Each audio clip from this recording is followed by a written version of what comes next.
Next, o banco digital que faz acontecer. Boa noite. Boa noite. Os golpistas nas redes sociais têm agido até para enganar as pessoas que querem comprar um animal de estimação. Criminosos usam fotos de anúncios verdadeiros para fazer a negociação. As vítimas descobrem que caíram numa armadilha depois que são bloqueadas pelos falsos vendedores. A Lili é a alegria da família. Mas mãe e filha não se esquecem que antes dela chegar, tomaram um golpe ao se apaixonar pela foto de um filhote numa rede social. É ela, perfeita. A gente já foi comprar coisinha, porque falou, amanhã tá aí. A gente saiu para comprar caminha, brinquedinho.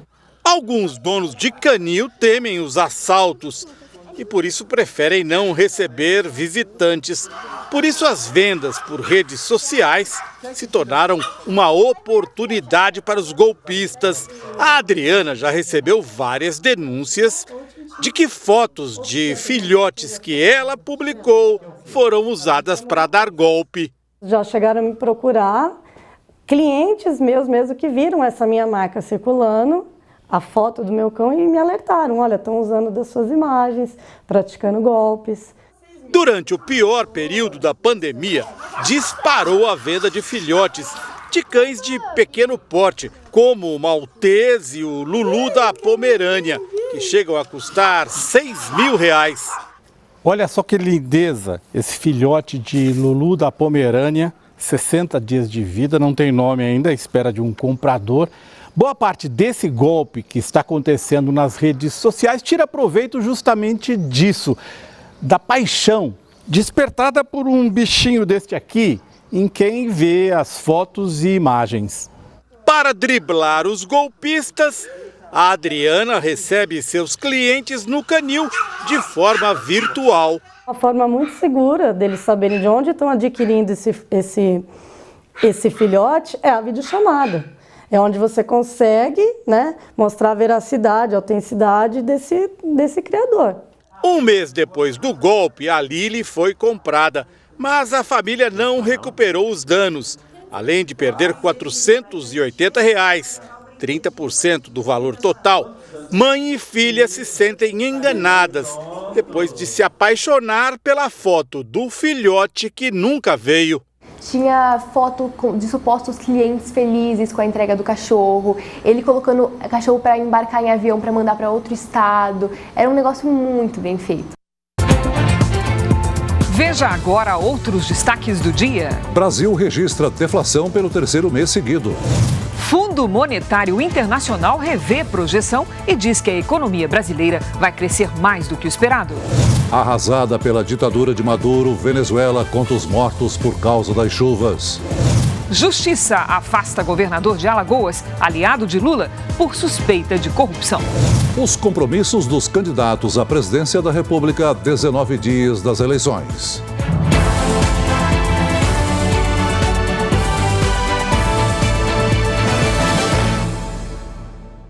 Oferecimento. O Pix no Bradesco está ainda melhor. Experimente. Um lutador de jiu-jitsu foi preso na zona sul do Rio de Janeiro, acusado de agredir a ex-namorada. A mulher disse à polícia que estava sendo perseguida desde que o relacionamento terminou. Quem tem os detalhes é Pedro Paulo Filho. Pedro, como é que os policiais chegaram às informações necessárias nesse caso? Oi, Cris, uma boa noite para você, boa noite a todos. Olha, essa mulher procurou aqui a polícia e denunciou que Pedro Henrique Moraes invadiu o prédio onde ela mora e arrombou a porta do apartamento para agredi-la. Ele só teria parado porque a irmã da vítima chegou. Câmeras de segurança registraram as cenas de violência. Pedro, que informou ser faixa preta de jiu-jitsu, tem outras 25 anotações criminais, a maioria delas por lesão corporal e ameaça. Ele foi preso hoje em Copacabana e vai responder pelos crimes de lesão corporal, dano e injúria pela Lei Maria da Penha. A ex-companheira pediu medidas protetivas. Cris e Celso. Obrigada, Pedro Paulo. Em Minas Gerais, uma mulher levou um susto na hora de tirar uma nova via do documento de identidade. Olha, Celso, ela descobriu que estava casada com um homem que nunca tinha visto. e que o sobrenome tinha até mudado. Eliane perdeu a carteira de identidade e foi obrigada a tirar uma segunda via. Quando foi dar início ao processo, levou um susto. A cuidadora de idosos descobriu que estava casada. 3 anos e 9 meses de casamento com um homem que nunca viu. Fiquei em choque. Eu não acreditava. Como até hoje eu não acredito. Eu leio esse papel e não acredito. Na certidão de nascimento atualizada que a apresentou para emitir a identidade, consta que Eliane se casou em janeiro de 2019 com um homem chamado Ivair e passou a ter o sobrenome do marido desconhecido, com direito à certidão registrada no cartório de um distrito da cidade de Mantena, interior de Minas Gerais. Eliane mora há 36 anos em Belo Horizonte e nunca esteve na cidade onde teoricamente se casou, a cerca de 400 quilômetros da capital mineira. Todos os documentos da Eliane continuam com o nome dela de solteira. Sem saber o que fazer, buscou ajuda na Defensoria Pública de Minas Gerais. O caso da Eliane pode ser inédito na Defensoria Pública. Uma das hipóteses levantadas pela defensora é de que alguém, além de falsificar os documentos da mulher, tenha se passado por ela, já que para celebrar o casamento é preciso que os noivos estejam presentes no cartório. Outra possibilidade é de que até mesmo o próprio marido também tenha sido vítima de fraude.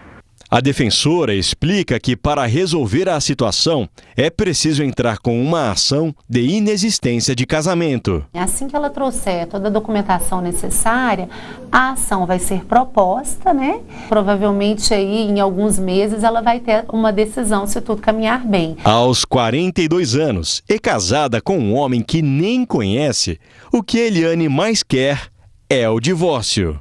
Se eu conhecesse pelo menos o fio do cabelo dele, beleza, mas eu não conheço nada, nem aonde que me casaram.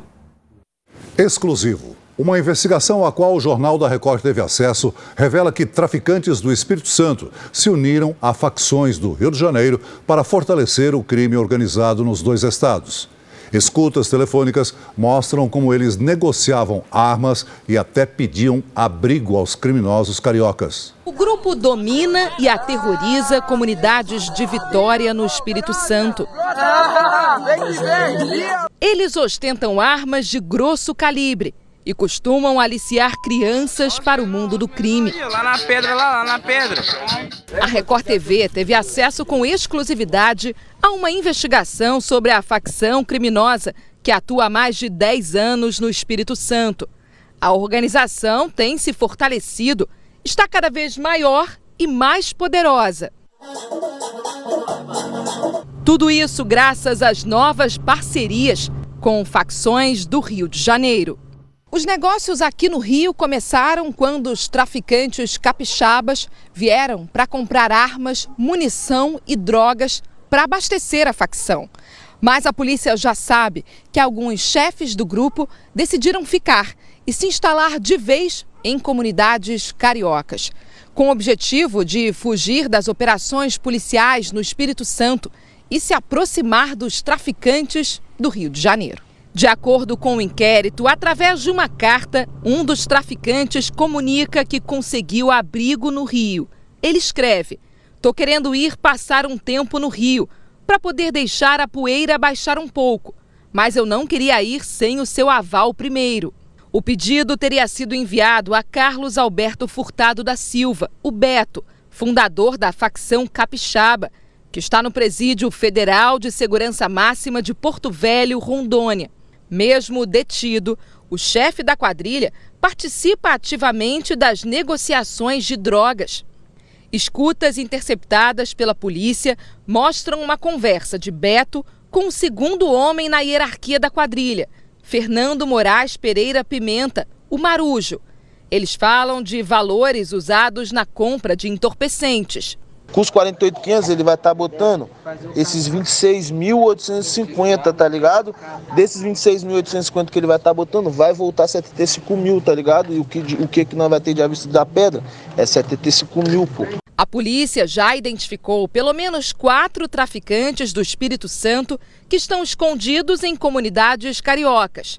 Um deles é o Marujo, que recebeu abrigo dos criminosos no Complexo da Penha, na zona norte do Rio.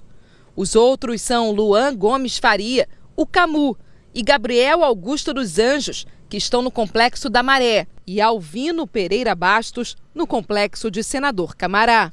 Os líderes fora do sistema prisional usam o estado do Rio de Janeiro para se esconder. Especificamente, os 2 criminosos mais procurados aqui do estado.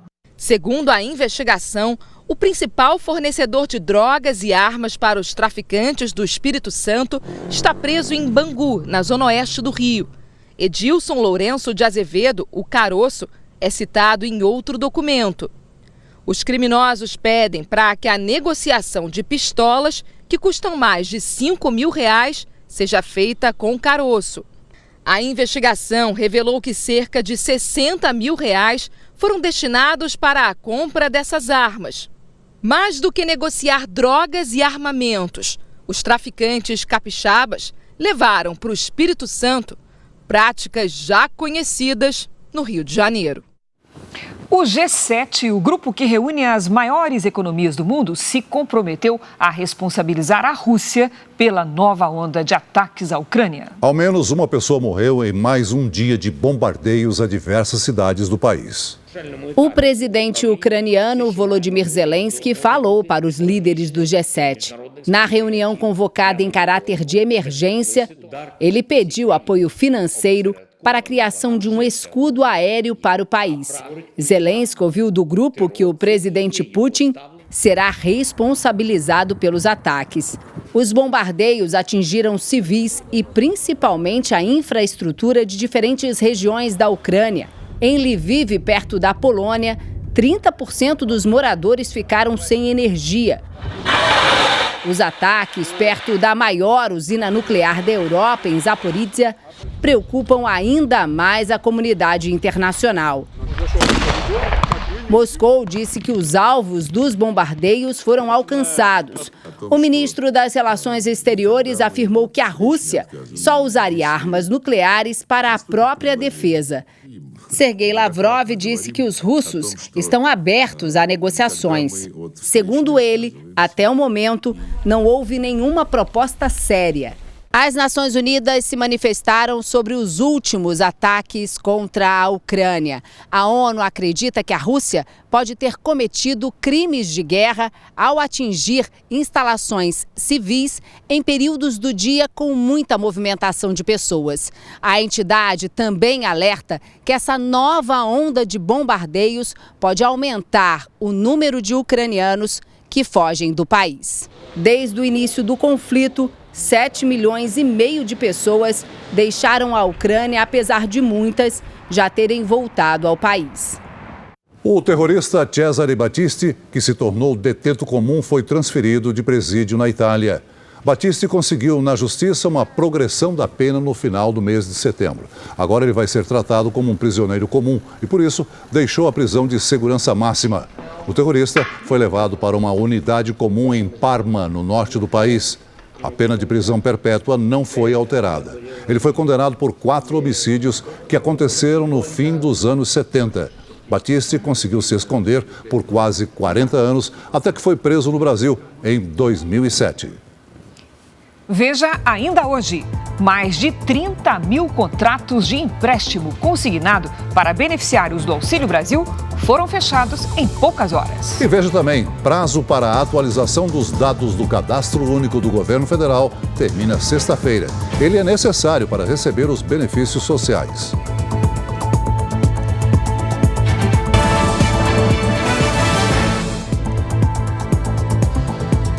Ônibus foram incendiados em Vitória, capital do Espírito Santo, depois que um suspeito foi morto num confronto com a polícia. Os ataques ocorreram em 2 bairros da cidade. Homens armados com metralhadoras cercaram os ônibus. Eles embarcaram com galões de gasolina, espalharam combustível e atearam fogo. Um dos passageiros teve o braço queimado. 2 adolescentes foram apreendidos pela Guarda Municipal de Vitória com queimaduras pelo corpo. No Rio Grande do Norte, um homem de 40 anos se feriu após a explosão de uma bomba caseira jogada no quintal da casa dele.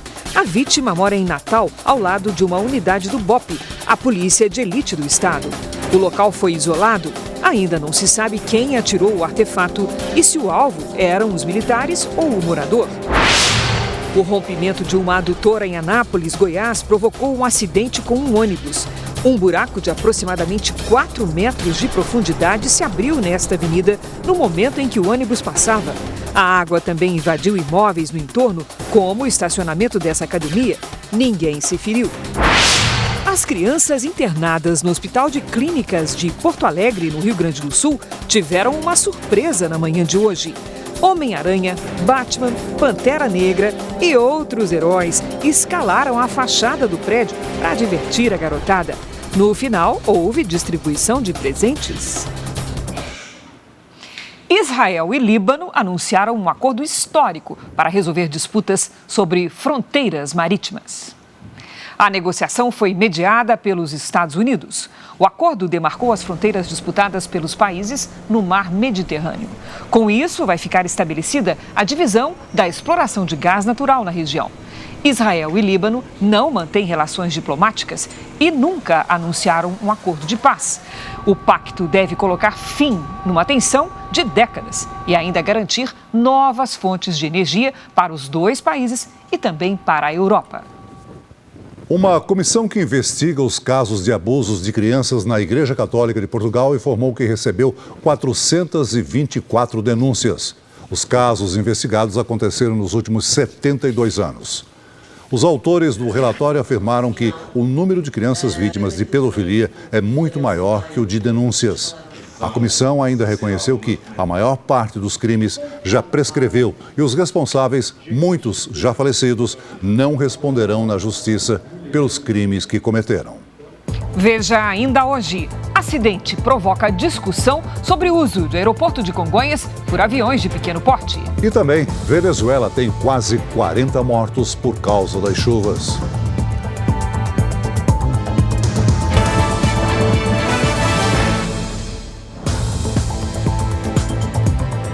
Um serviço de táxi a favor do crime. A polícia do Rio de Janeiro prendeu um motorista que participava de assaltos na zona norte da cidade.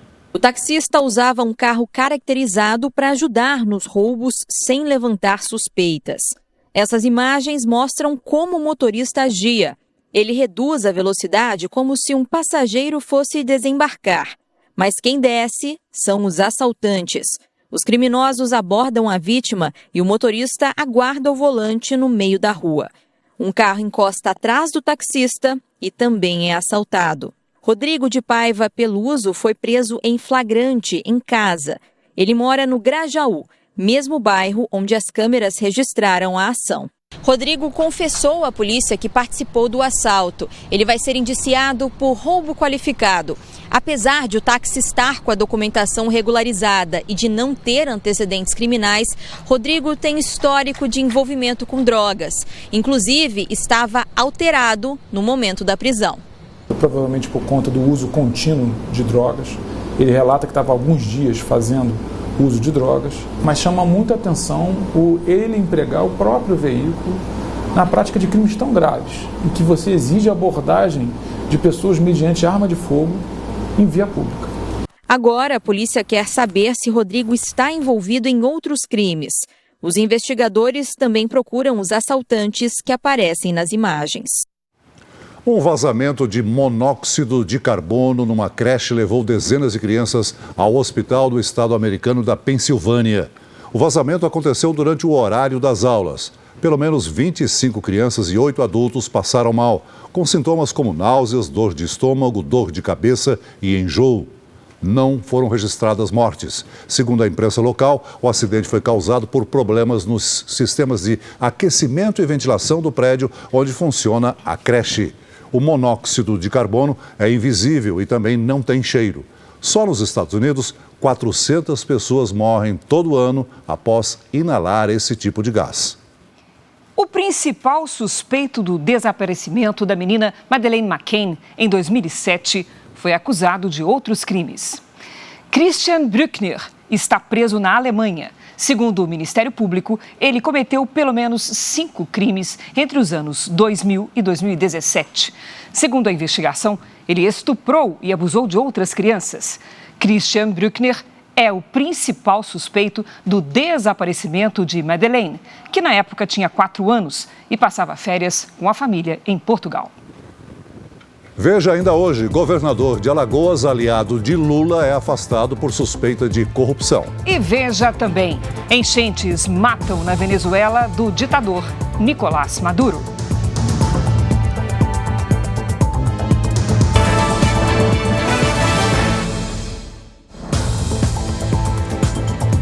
A polícia investiga um golpe milionário contra uma empresa de ferro e aço em Duque de Caxias, na Baixada Fluminense. Pelo menos 15 pessoas estariam envolvidas nas fraudes.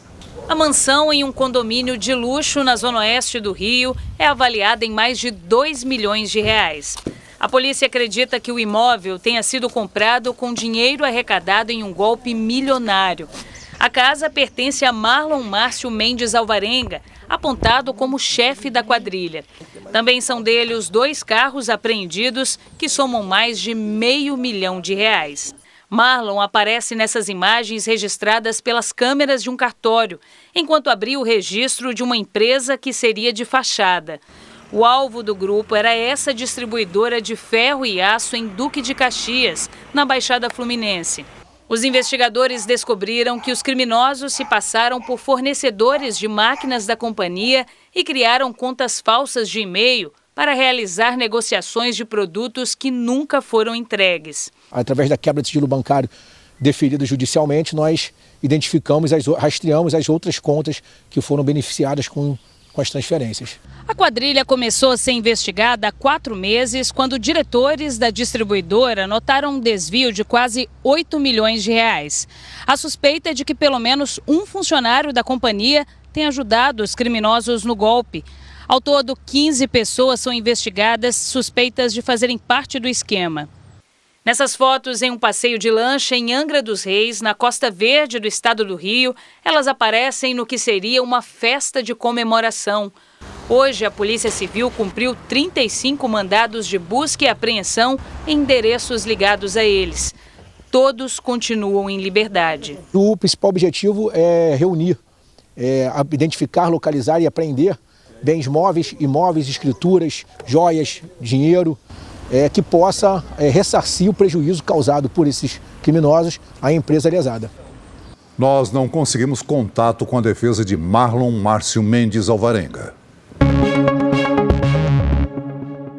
Um empresário foi baleado durante um assalto em Franca, no interior de São Paulo. Câmeras de segurança flagraram o momento em que ele tenta entrar num prédio para fugir dos criminosos. Mas os assaltantes correm e entram com a vítima. Em seguida, os 3 fogem com o carro do empresário. Como o veículo tinha bloqueador, acabou parando numa rodovia. 2 menores foram apreendidos e o terceiro envolvido fugiu. O empresário está internado em estado estável.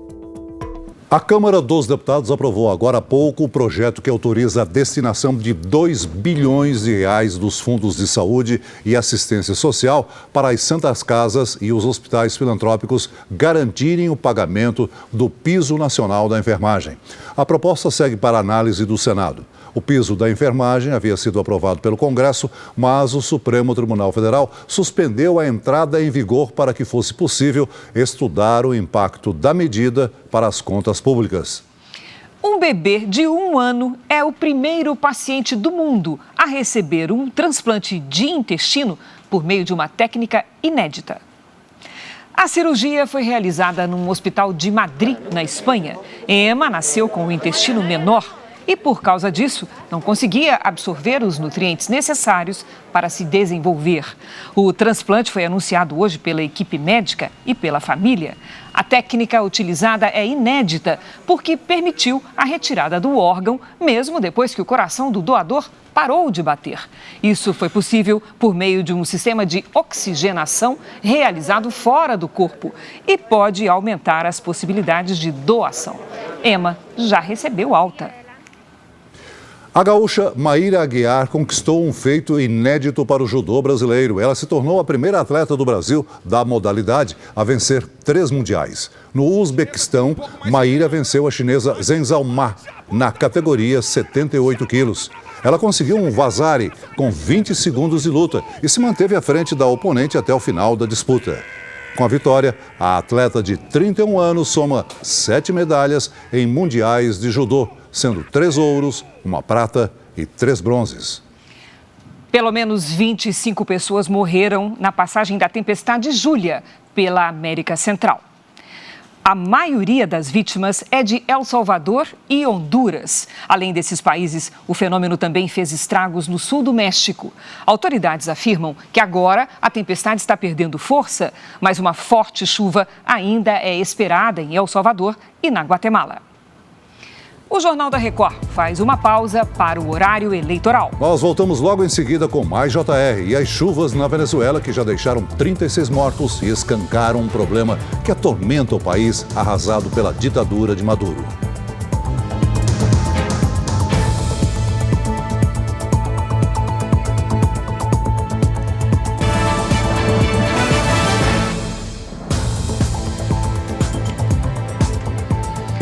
Pelo terceiro mês seguido, a inflação oficial do país ficou negativa em setembro. A queda no preço dos combustíveis, mais uma vez, influenciou o resultado. Os alimentos registraram deflação pela primeira vez no ano. Primeiro vai o leite, depois uma fruta ou biscoito, por último, nitrogênio líquido. É assim que nascem os gelatos, sorvetes feitos pelo Alexandre. Por dia, ele repete a fórmula 1.200 vezes. Para fazer tanto gelato, a loja gasta em média 7.000 litros de leite por mês. Até uns 15 dias, o Alexandre estava pagando R$ 5,00 no litro do leite. Aí o fornecedor baixou para R$ 4,80, R$ 4,40 até chegar ao preço de hoje, R$ 3,70. Ou seja, de R$ 35 mil, o preço da matéria-prima da gelateria caiu para R$ 25.900.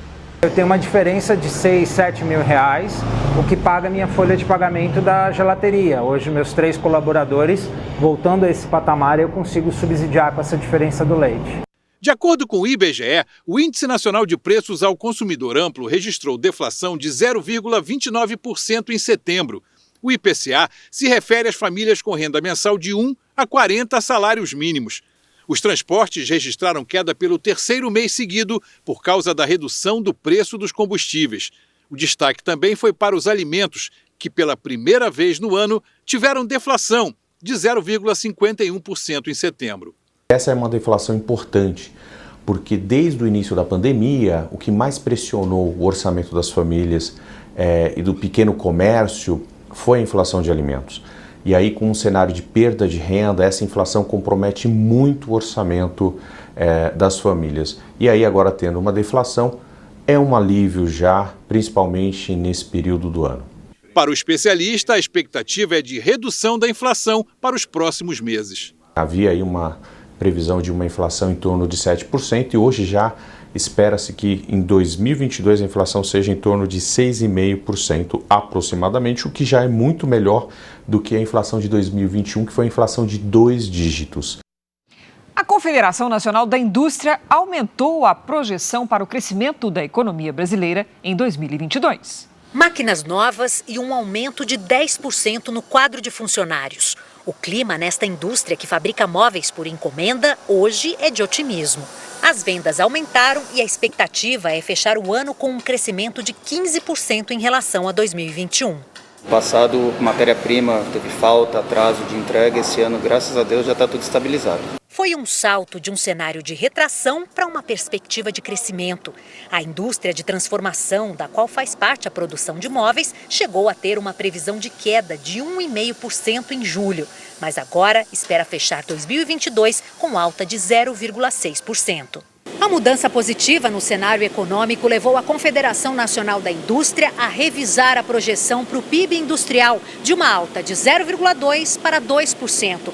A estimativa para o Produto Interno Bruto como um todo, que é a soma de toda a produção e serviços do país, também foi revisada e mais do que dobrou. Passou de 1,4% para um crescimento de 3,1%.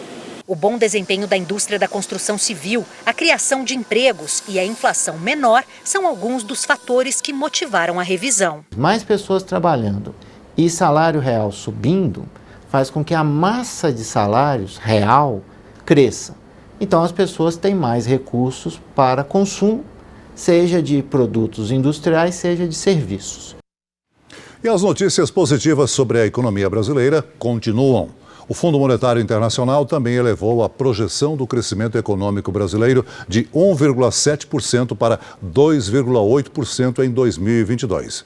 Segundo as projeções do FMI, a expectativa é que o Brasil cresça mais do que a média das economias avançadas, que é de 2,4%, e fique à frente de países como os Estados Unidos, Alemanha, França e Japão. Os dados estão no relatório que monitora o desempenho dos países. O ministro da Economia, Paulo Guedes, está em Washington, capital dos Estados Unidos, para reuniões com o FMI e também para participar de um evento do Banco Mundial. Quem tem as informações é o nosso correspondente, Vandrei Pereira. Olá, Vandrei. Olá, Cris, Celso, muito boa noite. No primeiro dia de agenda aqui em Washington, o ministro se reuniu com empresários do Conselho Brasil-Estados Unidos. Mais cedo, ele conversou com representantes do BID, o Banco Interamericano de Desenvolvimento, e também com o ministro das Finanças do México. Mas o principal objetivo de Paulo Guedes aqui nos Estados Unidos é a reunião anual do Fundo Monetário Internacional, o FMI. Hoje, em um documento divulgado pelo próprio fundo, Paulo Guedes criticou as projeções de inflação feitas anteriormente pela instituição, que não se confirmaram. Em carta, o ministro afirmou que o FMI precisa reforçar suas análises para restaurar plenamente a própria credibilidade. Cris, Celso. Obrigada, Vandrei. Mais de 30 mil contratos foram fechados nas primeiras horas do empréstimo consignado para beneficiários do Auxílio Brasil. Os números envolvem 75 milhões de reais. A Maria Francisca começou a receber o Auxílio Brasil no auge da pandemia. O dinheiro foi uma ajuda importante. Agora, com a situação melhorando, ela quer investir em um negócio próprio e já sabe onde vai conseguir o dinheiro para começar. Vou comprar roupa, vou investir para me aumentar mais a renda. O empréstimo consignado, aquele com parcelas descontadas diretamente do benefício, está disponível a partir de hoje para quem recebe o Auxílio Brasil. São 12 bancos cadastrados para emprestar o dinheiro, entre eles a Caixa Econômica Federal. Nós somos um banco social, um banco que se preocupa com a população, o banco que realmente quer e é o banco de todos os brasileiros. E a gente quer, sim, não só estimular a independência financeira, mas também trazer prosperidade para as famílias. O valor máximo por parcela é de R$ 140, o mínimo de R$ 15. E o empréstimo pode ser pago em até 24 prestações mensais, com limite de juros de até 13,5% ao mês. Atualmente, mais de 21 milhões de famílias estão recebendo Auxílio Brasil. Quem já recebe auxílio há mais de 90 dias e não faltou a nenhuma convocação do Ministério da Cidadania está apto a pedir o empréstimo. Quem recebe o benefício de prestação continuada, o BPC, também pode contratar o crédito. O empréstimo pode ser pedido nas agências da Caixa, em casas lotéricas, em agências do Caixa Aqui e no aplicativo Caixa Tem. As chuvas na Venezuela já deixaram 36 mortos e escancaram um problema que atormenta o país há várias décadas: a pobreza e a falta de investimentos públicos. O nosso vizinho, um dos países mais ricos em petróleo em todo o mundo, não transferiu essa riqueza para a população. E a culpa dessa crise humanitária é do regime ditatorial do país. Foi a pior enchente dos últimos 30 anos, dizem os venezuelanos. Rios transbordaram e a água arrastou o que havia pelo caminho. Já foram confirmadas 36 mortes em deslizamentos de terra e pelo menos 56 venezuelanos continuam desaparecidos. A cidade de Las Terrerias, a 60 quilômetros da capital venezuelana, Caracas, foi a mais afetada. Em 3 dias de chuvas fortes, ruas inteiras ficaram debaixo de lama e entulhos. Bombeiros usaram motosserras para abrir caminho entre as árvores derrubadas. Serviços básicos como eletricidade, água potável e telefonia foram interrompidos. As equipes de resgate ainda tentam encontrar vítimas que possam estar soterradas. Uma organização não governamental que atua na região afirma que 700 pessoas perderam as casas e 1.400 imóveis sofreram algum tipo de abalo. O presidente Nicolás Maduro tentou suavizar os números. Disse que foram apenas 400 casas totalmente destruídas. Esta venezuelana, professora de Relações Internacionais, explica que a situação é crítica em todo o país. Claramente uma falta de investimento, uma falta de transparência, né, de política de obra pública a nível do Estado, e isso a gente vê agora, e pelo menos na tragédia que está acontecendo em Las Terrerías, no estado do Aragua, a gente vê que é isso, é a falta de manutenção, né, da drenagem, é falta de investimento em as vias, né, da cidade, a falta de limpeza dos rios que atravessam a cidade também. As enchentes no interior da Venezuela já deixaram mais de 75 mil pessoas desabrigadas ou desalojadas em várias cidades. Os problemas com a falta de saneamento básico nas áreas afetadas pelas enchentes, em lugares como Las Terrerías, são antigos, não por falta de dinheiro, mas por falta de políticas públicas. A corrupção nos governos chavistas causam reflexos que podem levar muito tempo para serem resolvidos. Uma situação endêmica, né? Essa situação de corrupção em todos os níveis. E o problema de tudo isso é que afeta as pessoas, né? As pessoas que mais precisam desse tipo de investimento. Economia que gasta muito para manter o regime e, claro, esse investimento para a manutenção do poder também tira investimentos que iriam para a saúde, educação, para uma série de outras necessidades que a população tem. Os temporais prejudicaram a principal fonte de alimentos na Venezuela. No estado de Zulia, 75% da produção agrícola foi comprometida. O país, que opera hoje com apenas 20% da indústria, pode ver a escassez de comida aumentar ainda mais. A Venezuela, ela enfrenta já há alguns anos uma economia totalmente desestruturada, com uma inflação fora de controle. Isso, claro, tem um impacto muito significativo, sobretudo nos serviços públicos. O Estado não atende às demandas da população, então a gente vê que isso está afetando o país como um todo. E ainda sobre a Venezuela, o país perdeu o assento no Conselho de Direitos Humanos da ONU. A Venezuela não foi reeleita na disputa latino-americana contra Chile e Costa Rica. No mês passado, um relatório da própria ONU denunciou que serviços de inteligência venezuelanos cometem crimes contra a humanidade, como tortura e violência sexual contra opositores. O Superior Tribunal de Justiça afastou o governador e candidato à reeleição de Alagoas. Paulo Dantas, do MDB, é um dos alvos de uma operação da Polícia Federal que investiga desvio de dinheiro público. Ele é aliado do senador MDBista Renan Calheiros no plano estadual e do candidato do PT, Luiz Inácio Lula da Silva, na esfera federal. Os agentes cumpriram 31 mandados de busca e apreensão nos endereços dos suspeitos de desvios sistemáticos de dinheiro público no governo de Alagoas. O esquema, segundo a investigação, aconteceu nos últimos 3 anos. O governador Paulo Dantas, candidato à reeleição pelo MDB, foi afastado do cargo por decisão do Superior Tribunal de Justiça. Entre os crimes apurados pelo Ministério Público Federal estão lavagem de dinheiro, organização criminosa e peculato, que é desvio de dinheiro público. Dantas é suspeito de ter contratado funcionários fantasmas quando era deputado estadual, num esquema conhecido como rachadinha. Paulo Dantas estava num hotel em São Paulo quando foi alvo da operação. Teve a bagagem revistada e o celular apreendido. A justiça determinou ainda o sequestro de bens dos investigados, valores que chegam a 54 milhões de reais. Um dia antes do afastamento, Dantas se reuniu com o candidato Luiz Inácio Lula da Silva na capital paulista. A campanha do PT planejava também uma caminhada de ambos em Maceió, na próxima quinta-feira. Lula apoia Dantas para a reeleição em Alagoas. O TRE do estado informa que a candidatura está mantida. A Polícia Federal apreendeu R$100 mil em dinheiro vivo na casa do governador em Maceió e R$14 mil no hotel onde ele se hospedou em São Paulo. R$150 mil foram encontrados na casa de um cunhado do político. Dantas assumiu a cadeira em maio para cumprir um mandato tampão, depois de uma eleição indireta na Assembleia Legislativa. Isso porque o então governador Renan Filho, do MDB, e o vice renunciaram aos cargos para concorrer nas eleições. O pai de Renan Filho, o senador Renan Calheiros, é considerado o padrinho político de Dantas.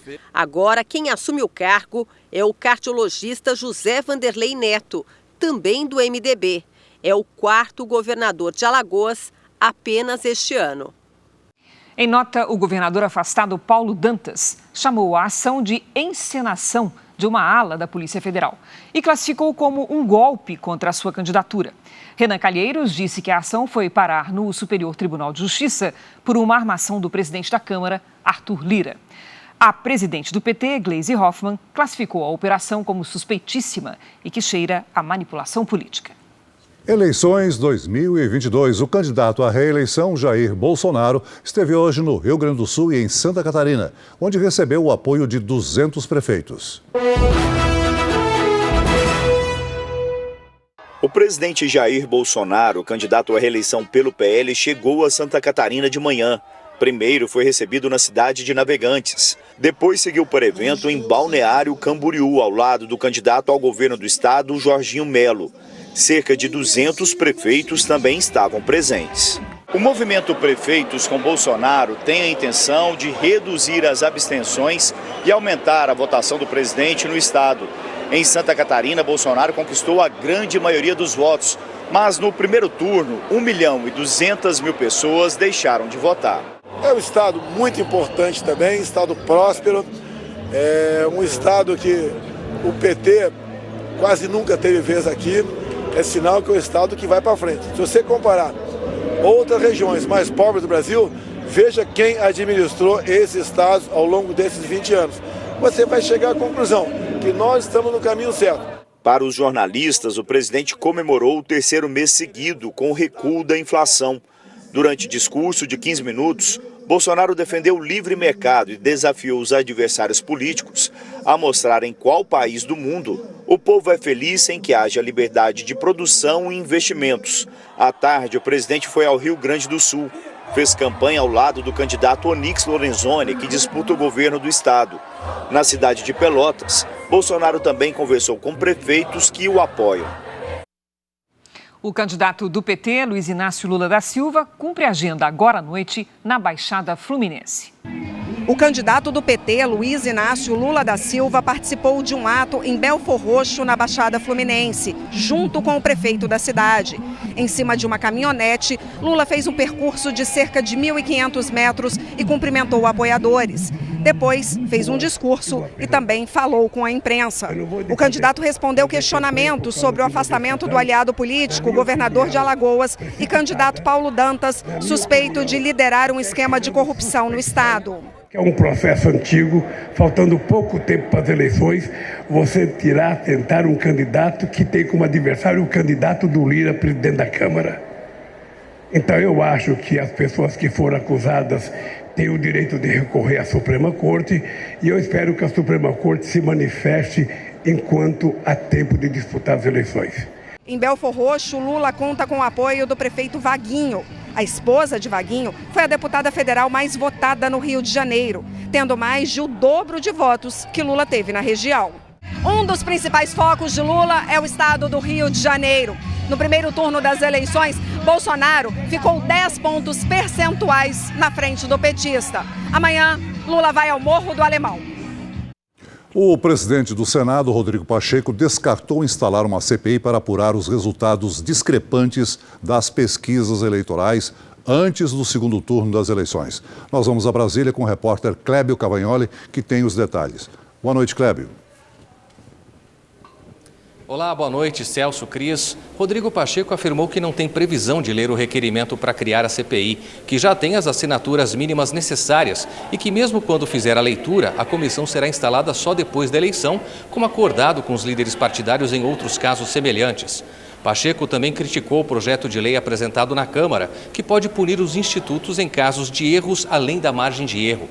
Também hoje o líder do governo no Senado, Carlos Portinho, adiou a votação de um requerimento para fazer uma audiência pública com o presidente do Tribunal Superior Eleitoral, Alexandre de Moraes, e representantes dos institutos de pesquisa na Comissão de Transparência do Senado. Portinho defendeu que é preciso haver amplo debate sobre o tema, mas sem pressa. Na Câmara não houve quórum para votar o projeto de lei que regula as pesquisas e a discussão do assunto também deve ficar para depois do segundo turno. Celso, Cris. Obrigado, Clébio. Agora vamos ver como é que foi o dia de campanha dos candidatos ao governo de São Paulo. Tarcísio de Freitas visitou o Hospital das Clínicas da Universidade de São Paulo.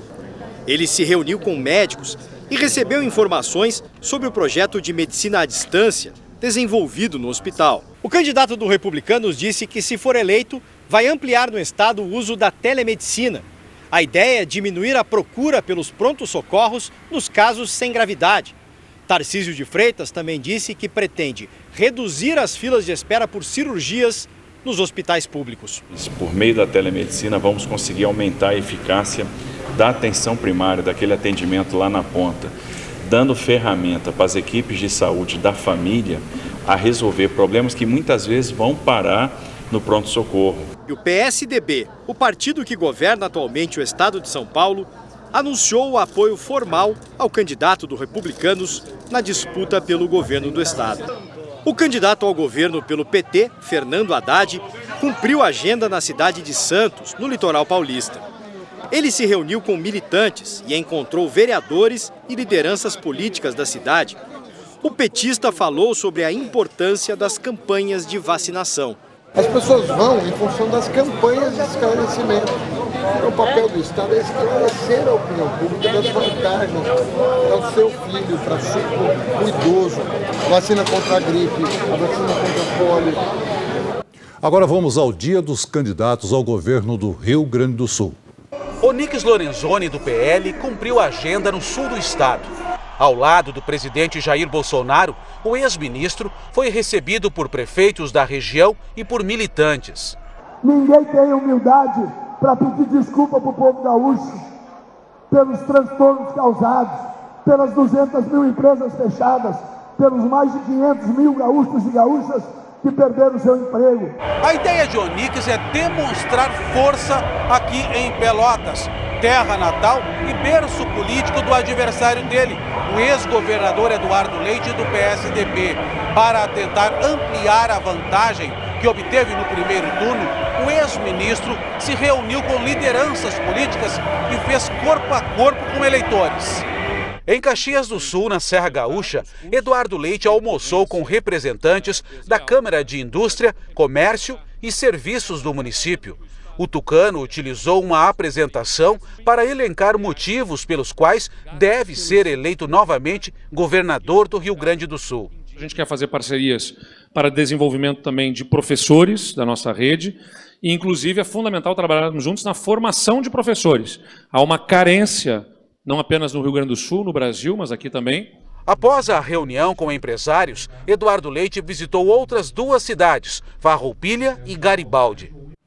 O aeroporto de Congonhas, em São Paulo, só voltou a operar normalmente hoje, 2 dias após um jatinho particular derrapar na pista e provocar o cancelamento de quase 300 voos. Para diminuir prejuízos às companhias e aos passageiros, a Associação das Empresas Aéreas quer restringir pousos e decolagens de aeronaves pequenas nos horários de pico.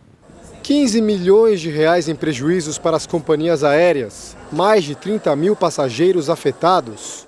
O caos provocado pelo acidente com uma aeronave de pequeno porte que não deixou feridos no domingo acendeu o sinal de alerta. O que fazer para impedir que esse tipo de incidente desorganize todo o tráfego aéreo? Os grandes jatos comerciais disputam espaço com as aeronaves pequenas daqui em São Paulo. Isso porque os aviões, independente do tamanho, costumam usar a mesma pista e entrar numa mesma fila para as operações de pouso e decolagem. Num aeroporto tão movimentado como o de Congonhas, essa espera provoca uma espécie de congestionamento aéreo, principalmente nos horários de pico, o que, segundo a Associação das Empresas do Setor, faz aumentar o custo das companhias aéreas. A conta acaba no colo das companhias aéreas e, no final do dia, mais uma distorção que o Brasil gera no preço dos bilhetes. A Associação Brasileira das Empresas Aéreas quer a restrição das operações para aviões pequenos em Congonhas. Durante os horários de pico, de 7 às 10 e 17 às 20, fiquem apenas na pista auxiliar, a fim de não complicar o fluxo de tráfego. Passageiros reclamam dos transtornos causados pelos cancelamentos e atrasos nos voos. A gente ficou 9 horas parado por uma aeronave pequena e atrapalhou toda a via aérea e brasileira. Prejudica todo mundo, né? Tem gente que tem compromisso esperando voo rápido e atrasa tudo, né? A Infraero, que administra o aeroporto, marcou uma reunião na próxima sexta-feira para discutir a situação. Uma pequena aeronave com 3 pessoas impactou mais de 30 mil passageiros e isso é algo a se repensar. Essa edição termina aqui e à 00:30 tem mais Jornal da Record. Fique agora com um episódio especial de Reis, a luta entre Davi e Golias. E logo após Amor Sem Igual, tem informação da roça em A Fazenda. Ótima noite para você. Boa noite.